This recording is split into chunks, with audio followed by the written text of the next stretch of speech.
क्या आपको पता है हमारे संविधान के प्रस्तावना में कितने प्रकार के न्याय के बारे में वर्णन है?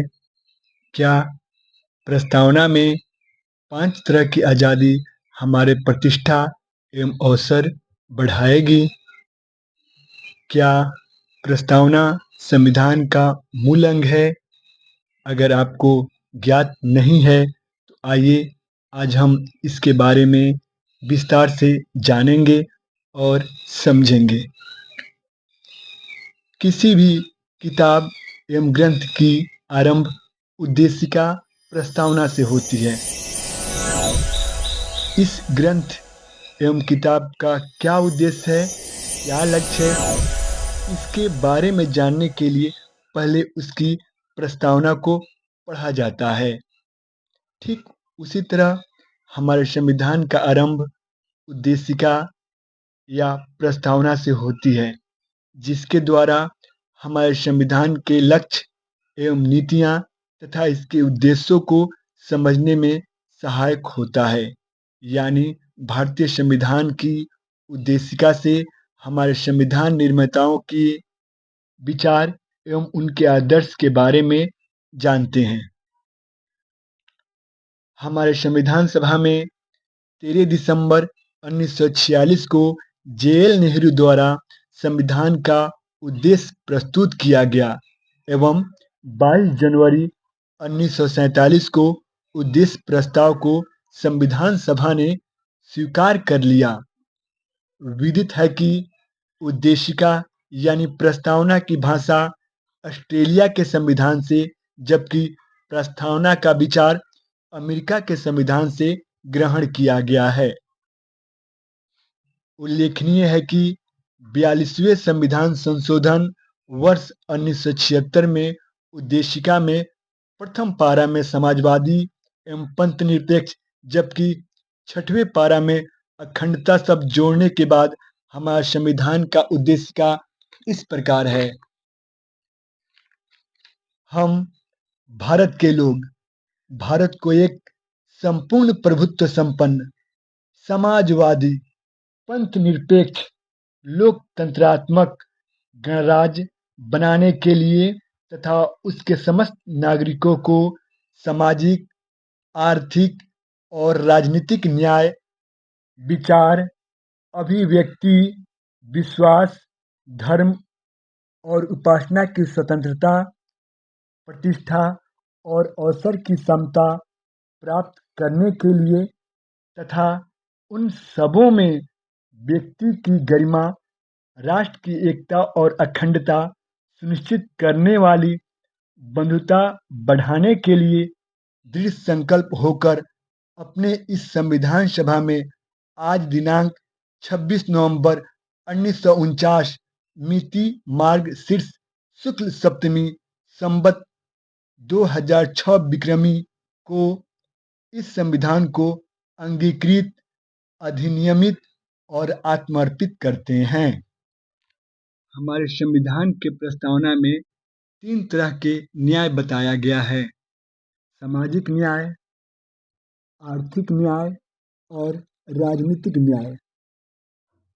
इसके अलावा हमारे संविधान के प्रस्तावना में 5 तरह की स्वतंत्रता बताई गई है। पहला, विचार की स्वतंत्रता। दूसरा, अभिव्यक्ति की स्वतंत्रता। तीसरी, विश्वास की स्वतंत्रता। चौथी, धर्म की स्वतंत्रता। और पांचवी, उपासना की स्वतंत्रता। एवं 2 तरह की समानता का वर्णन किया गया है: प्रतिष्ठा का समानता, यानी संविधान के नज़र में सभी एक बराबर हैं। दूसरा, अवसर की समानता, यानी नौकरी, कोई भी पद पाने के लिए कोई भेदभाव नहीं किया जाएगा। अब जानते हैं कि हमारे संविधान की प्रस्तावना का मूल अंग यानी मूल ढांचा कौन कौन से हैं। पहला चीज आता है हम भारत के लोग, यानी उद्देशिका का प्रारंभ हम भारत के लोग शब्द से हुई है। इसका मतलब यह हुआ कि भारत की जनता ही समस्त शक्तियों का केंद्र बिंदु है तथा जनता में ही पूरी शक्तियाँ निहित है। दूसरा आता है संपूर्ण प्रभुत्व संपन्न, यानी इसका मतलब हुआ कि भारत अपने आंतरिक और बाह्य मामले में किसी भी विदेशी शक्ति या विदेशी सत्ता के अधीन नहीं है, उसका बात मानने के लिए बाध्य नहीं है। अगला आता है समाजवादी। यह समाजवादी शब्द वर्ष 1976 में 42वें संविधान संशोधन द्वारा जोड़ा गया है। यानी समाजवादी शब्द का अर्थ यह हुआ कि देश के संसाधन समानता के आधार पर वितरित किया जाएगा। संसाधन या भौतिक साधन या धन का केंद्रण कुछ हाथों में नहीं होगा। अगला पंथ निरपेक्ष। इसे भी 42वें संविधान संशोधन द्वारा जोड़ा गया है। यानी पंथ निरपेक्ष का मतलब यह है कि हमारा राष्ट्र जो है वह किसी भी धर्म को राजधर्म के रूप में मान्यता नहीं प्रदान करेगा। अगला चीज आता है लोकतंत्र। लोकतंत्र का अर्थ होता है जनता का शासन। जैसा कि अब्राहम लिंकन ने बताया है कि लोकतंत्र जनता का जनता के लिए एवं जनता द्वारा शासन करना होता है। यानी भारत की जनता अपने निर्वाचित प्रतिनिधियों के माध्यम से शासन कार्य चलाती है।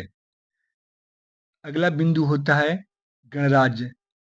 गणराज्य का मतलब है कि भारतीय राष्ट्राध्यक्ष निर्वाचित होंगे, न कि वंशानुगत। ये सभी हमारे संविधान के प्रस्तावना का मूल ढांचा है, जिस पर प्रस्तावना की दीवार खड़ी है।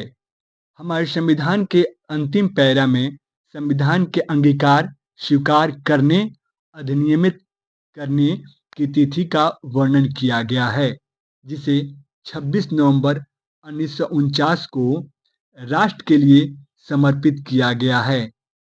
इसी कारण 26 नवंबर 1949 को विधि कानून दिवस मनाया जाता है।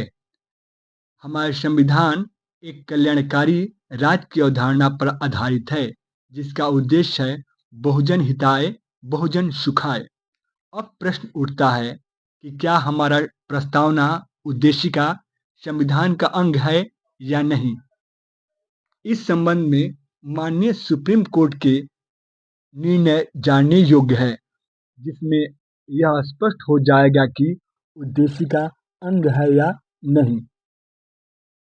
पहला मामला बेरुवाड़ी यूनियन वाद, जो वर्ष 1960 में आया था। इसमें सर्वोच्च न्यायालय ने अपने निर्णय में साफ एवं स्पष्ट रूप से कहा कि उद्देशिका संविधान का अंग नहीं है। जहां संविधान की भाषा समझ में न आवे, वहां उद्देशिका से संविधान निर्माताओं के आशय एवं उसके विचार समझने में सहायता प्रदान करती है। अतः यह संविधान निर्माताओं के विचार जानने की कुंजी है। लेकिन वर्ष 1973 में केशवानंद भारती बनाम केरल राज्यवाद में सर्वोच्च न्यायालय ने अपने ही पूर्व के निर्णय को पलटते हुए कहा कि प्रस्तावना संविधान का अंग है। यह संविधान का ही भाग है, जिसके मूल ढांचा को और मजबूत करने हेतु संशोधन किया जा सकता है, परंतु उद्देशिका न्याय योग्य नहीं है। इसके आधार पर कोर्ट में निर्णय नहीं दिए जा सकते हैं। अब मूल ढांचा तो आपको समझ में आ ही गया होगा। प्रभुत्व संपन्न, समाजवादी, पंथ निरपेक्ष, प्रजातांत्रिक स्वरूप, एकता, अखंडता आदि मूल ढांचा है। इस प्रकार हम देखते हैं कि प्रस्तावना यानी उद्देशिका हमारे संविधान का खूबसूरत शुभारंभ है, जो बताती है कि अगर जिसकी आत्मा इतनी खूबसूरत है तो उसका बॉडी कितना खूबसूरत और आदर्श होगा। इसीलिए के एम मुंशी ने उद्देशिका को राजनीतिक जन्मपत्री कहा है। उम्मीद है कि हमारी ज्ञान की बातें अच्छी लगी हो।